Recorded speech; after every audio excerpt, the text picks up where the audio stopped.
Hola, muy buenas tardes tengan todos. In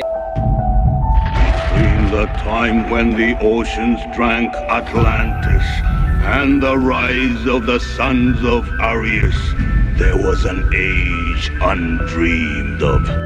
Eso que no nos mata, nos hace más fuertes. Toda la gente que nos esté viendo, ya sea en Europa, Asia, América, pues bueno, le damos la bienvenida a este programa que estamos iniciando el día de hoy con un gran invitado, como lo es Diego Muñoz, del canal de... Tú preséntate, Diego, es más, tú preséntate, por favor. Hola, muchísimas gracias por invitarme, ya es la segunda vez, se agradece mucho. Un saludo para tus oyentes y nada, soy Diego del canal Hijos del Sol y aquí estamos a ver si nos enteramos de qué ha pasado en el mundo antes de extinguirnos. Yo siempre digo lo mismo, porque la historia está llena de espacios vacíos y bueno, estas charlas pues son muy interesantes para profundizar en temas. Claro. Tommy, ¿cómo estás? ¿Qué tal, mi estimado Héctor? Un gusto saludarte, un afectuoso saludo al grupo de Misterios e Historia Oculta, al grupo de los misterios de los otros seres, al grupo de los otros seres y por supuesto a nuestro gran invitado de España, que vamos a tener una plática tremenda, pero tremenda en cuanto a conocimiento, porque, o sea, la temática como tal tiene que ver con la parte de lo que hoy en día conocemos como la cultura de Tartaria, muy enriquecedora en cuanto a lo que se va a comentar. La verdad que es una temática que vale mucho la pena.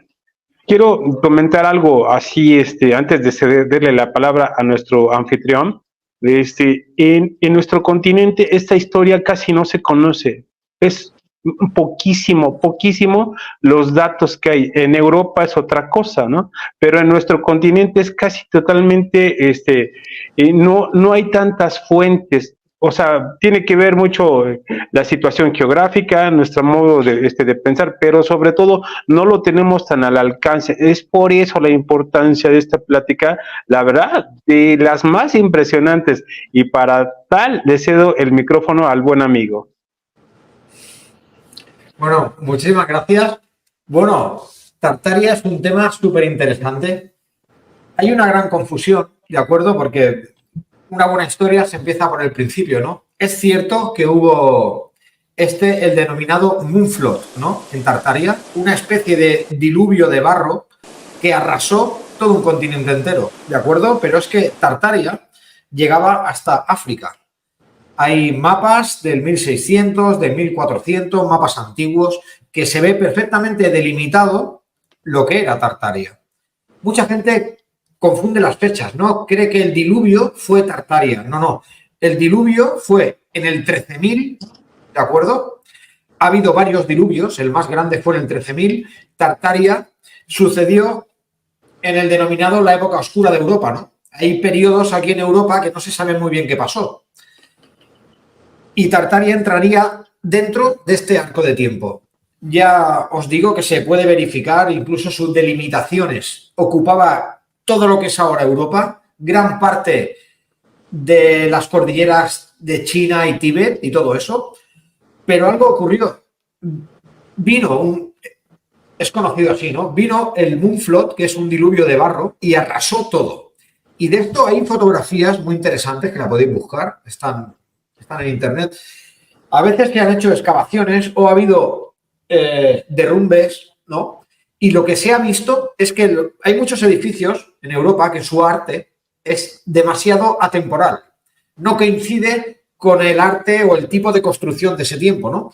Y cuando esos edificios se derruían, pues se veía debajo otro edificio más perfecto, si cabe, que el que había arriba. ¿Y cómo es posible esto? Y esto lo podemos ver en las fotografías. También se cuenta que ellos tenían un tipo de energía que era libre. Hay unas fotografías, incluso Tesla estudió esta morfología de antenas, ¿no? Porque eran antenas. Hay fotografías que se ven antenas en un tiempo donde en teoría no tendría que haber electricidad. Es increíble. Tartaria desapareció y todos los países europeos trocearon Tartaria y es lo que hoy es Europa. pero incluso sesgaron líneas de los zares, o sea, mataron a todos, borraron del mapa líneas de reyes. Y esto pasó. Los últimos descendientes de Tartaria eran zares que medían 3 metros. Eran enormes. Enormes. Vestigios de otro tiempo. Digámoslo así. Eran como nosotros, pero de otro tiempo. Diferente fisionomía genética. Eran muy grandes, muy barbudos. Tenían unas espadas brutales. Un europeo normal al lado de un habitante de Tartaria parecería un niño. Aparte, llevaban estas casacas súper grandes con estos gorros que se parecen a los que lleva la caballería inglesa y aún los hacía más grandes, esa vestimenta, aún los hacía más imponentes. Pero Oye, Tartaria... Diego, Sí, perdón. ¿En dónde es, cuál es el museo donde creo que tienen un escudo enorme? Sí. Tienen por ahí unas espadas, no recuerdo bien, la otra vez tú en uno de tus programas compartiste. Sí, bueno, es que esto es lo que pasa. Ha pasado lo mismo que con la Cueva de los Tallos. Hay tablas de la dinastía lunar y de la dinastía solar del padre Crespi que están repartidas por Europa, por el Louvre, en museos privados, en colecciones privadas. Por lo tanto, hay museos que tienen parte de este tesoro. Pero, claro, está repartido por Europa. No sé si era el Louvre, corrígeme si me equivoco, Sí, creo que sí. o el Smithsonian, creo. Creo que era el Smithsonian también, que lo tiene catalogado como arte conceptual. O sea, como no pueden describir de dónde es la pieza, ni quién la empuñaba, ni nada, porque, claro, es un escudo que parece, bueno, eso es enorme, ¿no?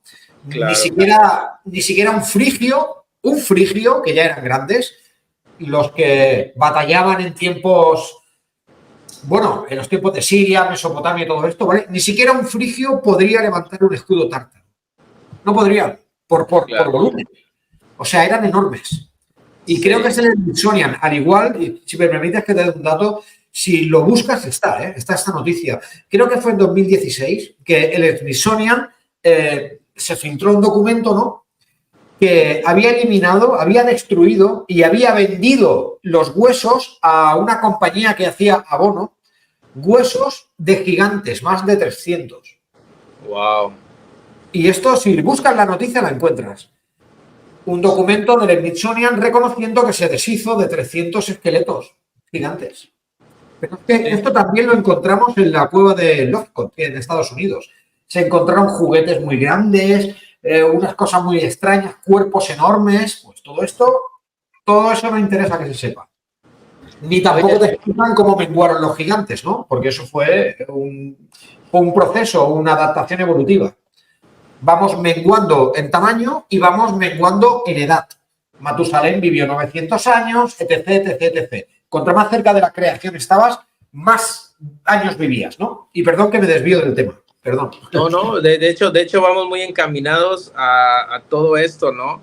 O sea, desde las personas gigantes, desde estos seres gigantes, que, bueno, vendrían siendo también una humanidad, ¿no? O una especie, ¿no?, que existió antes de nosotros, y yo creo que está muy marcado en las construcciones occidentales, en las construcciones también de América, porque en América también existen pirámides, ¿no?, que no tienen razón de ser. ¿Por qué? Porque tienen para empezar, tendrían que tener una preparación como ingenieros muy buena. Yo creo que mejor que el conocimiento que se tiene ahorita, porque para diseñar todo ese tipo de edificaciones, y quién sabe si para abajo todavía exista más, o sea, si sean las puntas de lo que fue una estructura enorme, megalítica. Por supuesto. Bueno, acuñando esto que has dicho, la ciudad de Atajim, de acuerdo, hay 12 ciudades sagradas repartidas por el mundo, de acuerdo, Tanaj, Akajim, y siempre los dioses o los gigantes o quien fuera, ahí están las pruebas, ¿no?, construían de 2 en 2. Atajim superior, Atajim inferior. Una ciudad siempre era intraterrena y la otra estaba arriba, y los humanos tenían prohibido bajar ahí abajo. Y luego estaba Tanaj superior, Tanaj inferior. Hay muchas ciudades que están hechas doblemente. Luego hay otra que es, creo que no sé la palabra autóctona, pero la traducción es la ciudad donde el hombre se convierte en dioses o algo así. Y es una ciudad que... Teotihuacán. Sí, creo que sí, ¿no? Pero hay unos templos, se cree que hay complejos bajo todo este complejo enorme. Puede que haya más complejos. Pues es que es la tradición, ¿no? O bueno, no tradición, sino se ve muy marcado en todas las edificaciones antiguas que, por decir, el español construyó arriba de las pirámides o de los montículos. Y bueno, ahí estamos viendo ya una como tendencia de una ideología de que, bueno, yo llego como reino, domino, y sobre tus construcciones que tú adoras, construyo mi religión, ¿no? Sí. Entonces, yo creo que es como, llevan como que una misma sincronía, y yo pienso que a lo mejor eso pasó con los mayas, aztecas, que había una civilización antigua y llegaron ellos a poblar y construyeron sobre lo que es su ciudad, ¿no? Porque eso se ve marcado, ¿sabes dónde? Para acá, para Baja California, hay unas ruinas que se llaman Paquime, y esas están construidas arriba de otras edificaciones. O sea, es muy curioso todo esto, porque sí te da a entender un poco de cómo es el ser humano, el pensamiento del ser humano, ¿no? Que siempre es, yo estoy arriba de ti, si yo tengo más conocimiento y llego y te domino o te invado, siempre voy a imponer mis conocimientos arriba de los tuyos. Otra cosa, me tocó ir a Londres hace un mes y medio. Sí, me acuerdo que platicamos, me acuerdo. ¿Sí? Bueno, ahí te va, Diego, y no sé si te puedas, tú que estás más cerca, darte una vuelta, porque hay unas construcciones que encontraron cerca de lo que es el puente, el London, no es el London Bridge, es el Tower Bridge, el que se ve en todas las postales. Bueno, de ahí hay un complejo de unas ruinas que encontraron supuestamente romanas, pero ahí está ¿cómo vas a construir algo arriba? Mire, para empezar, tuvieron que haber los ingenieros excavado, construyeron arriba de esa ciudad.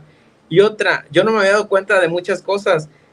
Todos los metros y los túneles que supuestamente con ingeniería civil moderna construyeron son ciudades intraterrenas, son todas las carreteras que tenían ya construidas esa civilización antigua.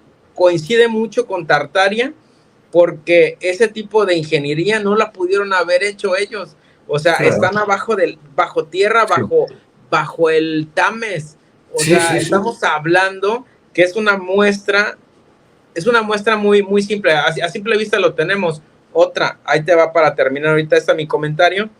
Me llevó mi amigo a recorrer un poco de ahí, de esa zona de Londres, y se puede ver el tipo de pintura que tienen los edificios. Y ahora sí que, yéndome muy a esas teorías conspiranoicas, que bueno, alguna parte sí, parte no son creíbles, pero ahí me di cuenta de que, oye, el color y el diseño del edificio que está abajo, que es el primero, no cuadra con el de arriba, ni siquiera en los acabados, nada. Entonces estamos viendo que es bien complicado replicar, o el ingeniero, obviamente que ya no existen ese tipo de personas que hicieron, ¿dónde sacaron ese conocimiento? Pero bueno, ahora sí que le cedo la palabra para que, ese fue mi comentario, que sí me llamó mucho la atención.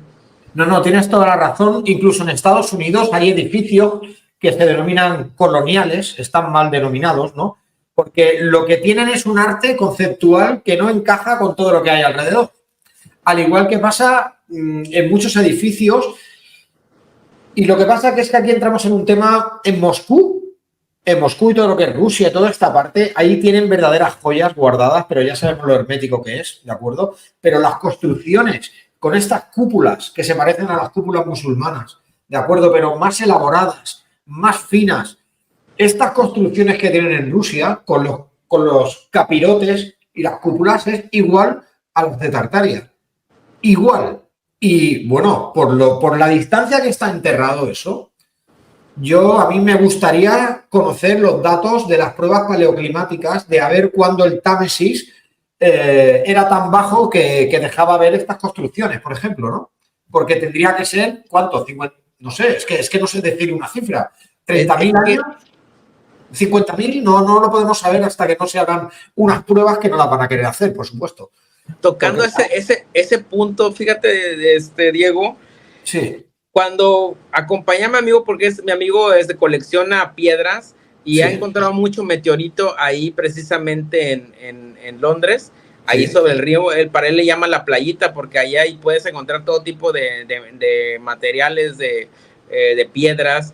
Y él me dijo, observa qué hay abajo, qué hay abajo de la ciudad, porque el desnivel que tiene con el río no coincide con... No coincide hay muchas, que siendo observador, yo creo que teniendo el tiempo como que, sí va uno a la foto ahí en, no sé, ahí en el London Tower, todo eso, ¿no?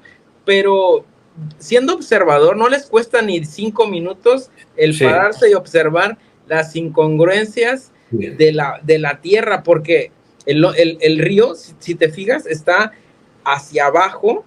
O sea, hay una ciudad entre el río y la ciudad nueva. Hay un asentamiento, y ese por qué, si se supone que formaría parte de la cultura, formaría parte de todas las raíces ancestrales de los ingleses, ¿por qué ocultar esa parte? No lo sé. Bueno, supongo que por no reconocer lo que hay ahí abajo, ¿no? Exacto. Ya hemos dicho que Tartaria fue un gran continente, lo podemos encontrar en los mapas. Lo que pasa que borraron, quitaron todo nombre, todo conocimiento, porque luego hay un periodo de 300 o 400 años que no sale nada más de Tartaria, ni nombres, ni reyes, ni nada. Ni de su tecnología. O sea, porque es que ese método, cualquier arquitecto le explota la cabeza de ver los rollos en forma de pergamino, esos mármoles tan perfectos, ese pulido de espejo. A día de hoy, si paseas por los barrios antiguos, hay zonas que se puede ver el suelo, la calzada, por donde pasan los coches y por donde anda la gente. Se pueden ver las ventanas cortadas a media altura. ¿Sí? O sea, tú vas andando y ves una ventana ahí abajo, allí. Y resulta que es que eso es el techo de otro edificio que hay abajo. Porque la gente de hoy en día va andando por lo que es el techo de esa ciudad. Por eso están las ventanas a media altura. Lo podéis buscar, ¿eh? El Moonflood fue así, fue un diluvio que no sé de dónde vino tanta cantidad de agua con barro, pero sepultó lo que antes era Tartaria. Y debido a eso, los países de alrededor pues la fraccionaron, o las casas poderosas, mejor dicho, porque esto ya pasó, hay varios desfases temporales en la historia.